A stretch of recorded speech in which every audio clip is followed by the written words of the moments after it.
আসসালামু আলাইকুম রহমতুল্লাহ বারাকাতু। আমি আজ কথা বলবো ঘুষের বিরুদ্ধে। আহ, একটা প্রবাদ আছে, অন্যায় যে করে আর অন্যায় যে সহে তবু কিনা তারে যেন তৃণ সমুদয়ে। আমরা সবাই এটা করছি।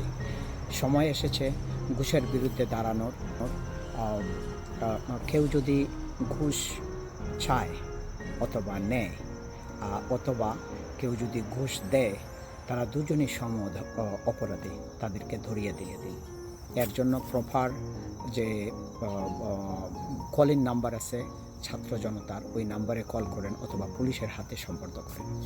যদি পুলিশ চায় তাহলে ছাত্রদের হাতে ধরায় দেন যে ওরা ঘুষ চাইছে। হ্যাঁ, আমরা প্রাউড আমাদের স্টুডেন্টদের জন্য। এর সালাম ছাত্র সমাজ, সালাম বাংলাদেশ, তোমরা আমাদের ভবিষ্যৎ।